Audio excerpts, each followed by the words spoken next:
Hello and welcome to the Brian Hornback Experience. It's episode 149, and I have somebody else that's going to be on the Republican ballot March the 5th, 2024. Early voting is February 14th through the 27th.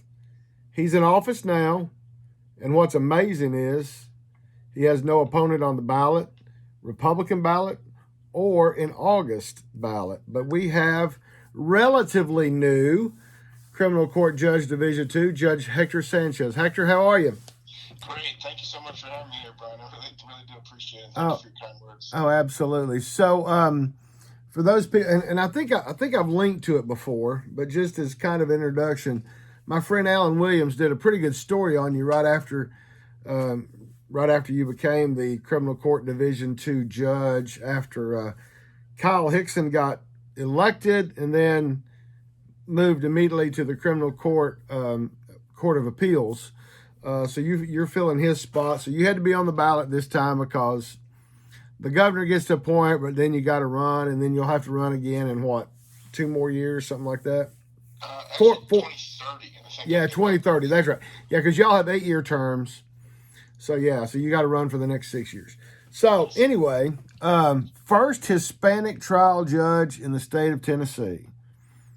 Yes, yeah, it's such an honor to have that designation. I'll tell you, I think it certainly shows us we're kind of broadening out and moving in the right direction. And I always kind of say that I think inclusion is very important, particularly on the criminal court bench or any bench, really. Right. So it's just an honor and a privilege to be sitting up there and to be serving the citizens of Knox County every day. Well, and I think, and I'll probably link to that Alan Williams when I put the podcast into brianhornback.com. I'll probably put that link in there again. I think it's really interesting that the type of people who, rightly, wrongly, just life kind of throws them into the criminal court. Throws them into the court system, into the criminal court system in particular.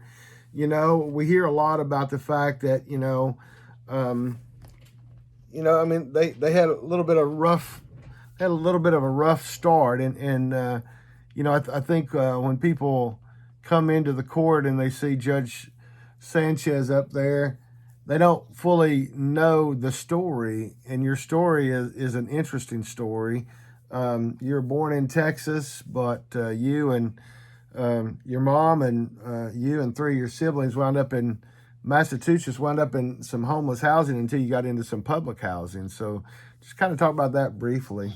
Yeah, it was certainly a challenging start. Right. I was born in the panhandle of Texas, up just outside of Amarillo in Dumas, Texas. My mother did end up leaving my biological father and went back to Massachusetts where she had grown up and did not have the kind of support that she thought she would from her family. And that led us into kind of a homeless women's shelter. We spent a couple of years there until we transitioned into public housing. Of course, I didn't know any better at that time. I was having the time of my life. Right, That's what right. I knew to be my normal. But, sure. Once you get a little bit older, you can understand. And one of the interesting things about my perspective is some of these folks that appear before me is I've seen a lot of that stuff. Just growing up in the environment kind of I did. So I kind of can not necessarily sympathize. I don't really want to say that, but I can understand some of the circumstances that lead people to make really silly decisions, obviously. So it kind of offers a different perspective into a given case, I would say. Right. Well, and then your mother found someone. Y'all moved to Knoxville, but in 2003 you enlisted in the Marine Corps. Yeah, so I came here in 2003. I just finished high school in Beverly, Massachusetts, which is on the North Shore. And my parents gave me the opportunity. They said, look, you don't have any real plans. You can come with us. We're moving to the South. My father's I call my father, he's the best father I've had. He's sure. My stepfather, David Fall. He's a physicist. He got transferred down here with Siemens. So I said, you know what, I'll give the South a shot. That'd be interesting to experience. And came down here. I will tell you, I was a little bit in kind of a form of culture shock, I'd say, just because the pace of life is a lot slower here, which I've come to love and appreciate in a big way. But for someone who spent their whole life up in a very busy environment, you step in the South and people are nice to you, and you're wondering, why are these people being so nice to me? People hold the door for you, and it's just a different culture. different part of the country. So I did want to experience that, and I did that, and I always wanted to serve my country, and ultimately did enlist from Knoxville and join the Marine Corps, where I served 4 years. From 2005 to 2009, I was honorably discharged in 2009. And you saw some conflict, I think, didn't you, overseas? Yeah, so I didn't necessarily, luckily I wasn't Right. in firefights or anything like that, but my job was to transport generals and VIPs who were visiting, kind of in a clandestine, kind of blend-in approach, and make sure that they were safe and stuff like that. So it was interesting. It's certainly ever-present dangers of vehicle-borne IEDs or suicide bombers and things like that. Right. In fact, the FOB we were stationed on, a forward operating base, which is basically a very small base, did get struck with a vehicle-borne IED, and it was certainly scary. Wow. So you get out of the Marine Corps, and what was it in the Marine Corps that you thought, I'm going to end up in law school and wind up as an attorney and a prosecutor? So yeah, not at all. In fact, the plan was to be a federal law enforcement agent. So oh wow. Yeah, so your goal was to be like a U.S. Marshal, or?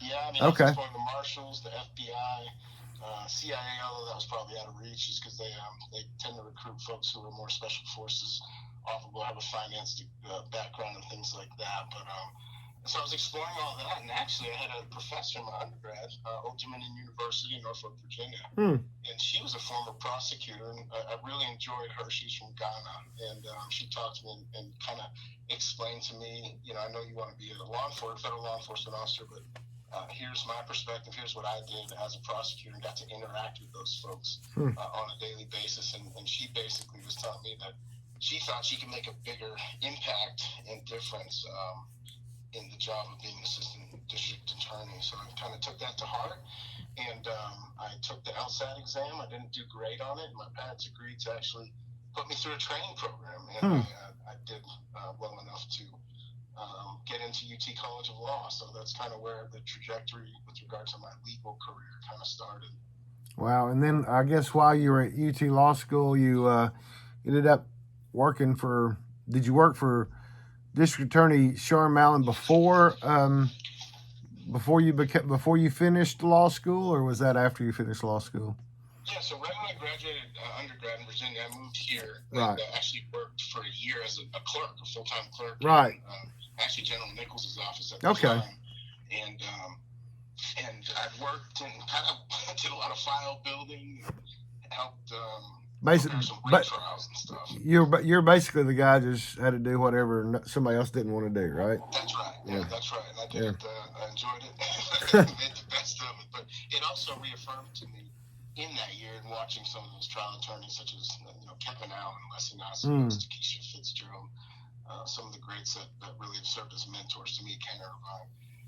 It just kind of reaffirmed that this is what I want to do. So I went ahead and applied just to UT Law, and fortunately was able to get in. So that's when I kind of started my legal training at UT College of Law. And during the entire time I was at UT, I was interning at the DA's office. And when I graduated, I was General Allen's first hire. So wow. 2014. Wow. That's fantastic. So, fast forward to 2022, we find out that Kyle Hickson is going to wind up going to the Criminal Court of Appeals. So you applied, I think, I'm pretty sure. Well, no, hold on. I think your all's interviews might have been one of the first in-person views. Was that the one that was done at a hotel in West Knoxville?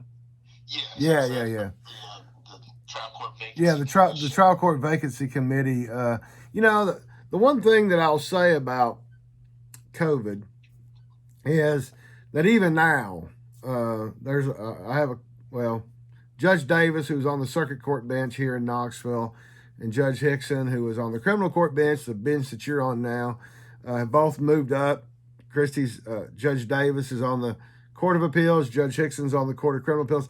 The thing I like, and I'm not a lawyer, I'm not going to law school in not even my mid-50s anymore, but anyway, I do like watching arguments in front of the Court of Appeals and Court of Criminal Appeals. So COVID brought us that. But the thing I also enjoyed during COVID was that I got to watch the interviews from the Trial Court Vacancy Committee. and got to watch lawyers try to plead their case. And then so the trial court, just for those that are listening and potentially watching me talk to Judge Sanchez. So the trial court vacancy interviews however many applicants, and then they cut that down to 3. And so then Governor Lee gets to select one of the 3. And there is a possibility that if he doesn't like one, he kicks it back and they got to submit more. But you're one of 3, and so then I guess you had to go through an interview with Governor Lee, and then he selected you, and I think that was September of 22, right? That's correct. Yeah, September 28, 2022. I'll never forget that day. What I can say, I was just going through that whole process. It was so rigorous. It was kind of intimidating, really. And one thing that made it challenging for me is all the other folks who applied with me, they were all people that I considered my friends. So it was, you threw that kind of wrench in there, and then just appearing before the trial court vacancy commission, and these are folks who are one of which is a retired Supreme Court Justice Bill Koch, and all these folks in major law firms and major corporations. So it's not just restricted to lawyers, but it was a little intimidating. But like you said, fortunately, I made it through to the top 3, and then at that point, we had to go to Nashville and meet with the governor's legal team on one occasion. And then probably about 6 weeks later, we went back and met with Governor. That's cool. So then I'm sure you didn't, well, I know you didn't waste any time. You went right to the bench after the appointment. And so those of us that are aware of the Judicial District 6, which is Knox County, you serve with your Division 2. You have Judge Sword and Judge Green, Judge Steve Sword and Judge Scott Green. And y'all have if COVID did anything, it backed up the court docket. And of course, being the 3rd largest municipality in the state, we have plenty of folks filling up the docket on a daily basis at criminal court. And I know y'all have been pretty busy right after you were able to get back into, right after Sword and Green and Hickson. And I know y'all been pretty busy. So how has the court docket been? And of course, I know we can't talk about specifics, but sure, yeah. So there are 3 criminal court divisions. We each have probably right around 1,200 cases each. Wow. To us on an annual basis, and that's dealing with everything from new cases coming through grand jury to arraignment, trials, motions practice, petitions dealing with post-conviction relief. Things like that. So it is pretty voluminous for each criminal court division. One thing I'd like to brag a little bit on Judge Kyle Hickson. He left me in really good shape. He worked really hard when he was on the criminal court bench for upwards of 2 years, and really cleared up a lot of kind of the effect of COVID and the backlog, so to speak. So I'm very grateful to him. But going in there, like you said, I mean, one day I was a prosecutor, and the next day I was a criminal court judge, and I didn't have the opportunity to attend judges' school. Oh yeah, they call that baby judge school, don't they? Yeah, I think I just missed it. It was actually in August. Right. Wow. One thing I can tell you is just the years of experience that I had as a prosecutor working in the 3 criminal courts. I was surprised at how much kind of I knew that I didn't appreciate that I would be competent in understanding kind of. So that helped. But also, I mean, I specialized in violent crimes for the last, I was at the DA's office for 8 years, which were the first 4 I was a drug prosecutor, and the latter 4 was dedicated to major crimes and homicides and such. So one thing that was kind of alarming and eye-opening to me is, hey, you have to now become competent in all different areas of the law and all different types of charges, things that I wouldn't necessarily concern myself with before because I didn't need to. So it was certainly interesting. One way I describe it is it felt like I kind of was drinking out of a water hose for the first couple months. But I will tell you that I leaned heavily upon Judge Steve Sword and Judge Scott Green. They helped me a lot. So I really am grateful to both of them. Well, and you hear that. I think particularly during the, I say you hear that. I guess I heard that some. as I listened and watched some of these trial court vacancy committee hearings, interviews, it's interesting because you get people that come from the defense bar that want to be a judge, and they think, hey, somebody should be a defense guy to be a judge, and then folks like you that have come up through the prosecutorial side, so I mean it's interesting. It's I know Judge Sword came from the DA's office. You came from the DA's office.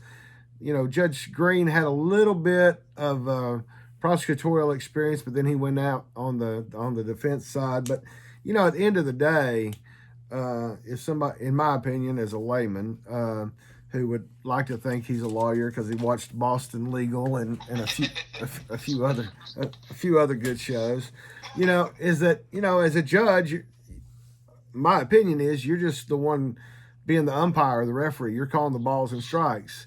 And I mean, obviously, you've got to be able to identify when the prosecution might veer off, and you got to make sure that the defense doesn't veer off, and then also you got to make sure the jury understands what they need to do when they go back, right? So I mean, that's really your role. I mean, I would assume. It's interesting because I think just naturally people do have that kind of presupposed fear that, hey, this guy's just going to be a prosecutor with a robe on, essentially. Right. Really, once you understand kind of the function of a judge, to be a fair and neutral judge who enters the evidence, judgment based on the law and the evidence, that's all. It certainly makes the job up there a bit easier. It wasn't hard, I don't think, for me. And the other thing a judge doesn't want to be, he doesn't want to be overturned on numerous occasions, and that's always a possibility on any case, I guess, is that it could go up to the next appeal court, and nobody wants to be overturned. So you've always, I guess, as a trial judge, you've always got the potential of the appellate court looking over your shoulder. So I mean, it is what it is. But so here we are. You kicked off your campaign sometime last fall of 23, and wow, you wound up without an opponent on the ballot. I tell people all the time, we have opponents. It's just sometimes they don't show up on the ballot. But no opponent in the Republican primary, no opponent in the Democrat primary. So your committee and folks that are listening or watching, judges have a little bit of different rules in the fact that that they have a committee that has to do most of the fundraising and all that kind of stuff. So you're a little hands off as a judge in those aspects. But are you still getting out and trying to do a little bit of what you can do when you're not in the courtroom to get to March the 5th and then August the 2nd? Because I know, I mean, you were ready for a full-on campaign, but now here we sit. So. Yeah, I mean, I'm so fortunate and blessed to be in the posture I'm in, but I don't want to lose sight that, I need to be extremely grateful for this, and also to get out there and show the citizens in Knox County that I'm serious about what this job means to me and how important it is and the role that I serve. So, yes, I do still try to get out. I attend several Republican club meetings and just networking and really meeting people and telling them, I'm just grateful, so grateful to be here. Now, you are married and you got some children too, right? I am married to my wife, Kimberly, and fortunately through that marriage, I gained a stepson, Ethan, who is 17. He'll be 18 in the spring, so we're looking forward to that. Be graduating high school, so he's really a super young man. That's awesome. Well, I'm not going to keep you much longer. I did just do your episode 149. Just did episode 148 with our Republican Knox County Law Director David Book, and I know the bar results came out. I was finished up. David did his closing, and I'm like, oh, by the way, I did see the bar results. And so I'm going to be posting those a little bit later on brianhornback.com. But fortunately, you got a very high rating. But then again, there was nobody to rate against you. But I know you would have still had that same high rating had you had an opponent. But, You know, I certainly appreciate that. To me, it's affirmation that I think from all the folks at the bar that it makes me feel like I'm doing a good job. Right. If folks are giving me those ratings, and they truly do believe that I am serving the capacity of judge as I should. Right. Fair, neutral, detached. So. Well, and that was the point I made with the law director, was that, I mean, when you do have an opponent, or if you don't have an opponent, I mean, they could have easily just left yours blank, but you know they didn't. So I think that is, from what I've seen in my years of politics and looking at judge contests and attorney generals and public defenders and law directors. I mean, I do think that is it's just like with school board. I mean, you know, but the funny thing about lawyers is the comparison with school board is, you know, teachers have a lot to say during an election, and sometimes they're not always the ones that get out and vote. And I've noticed that with lawyers too.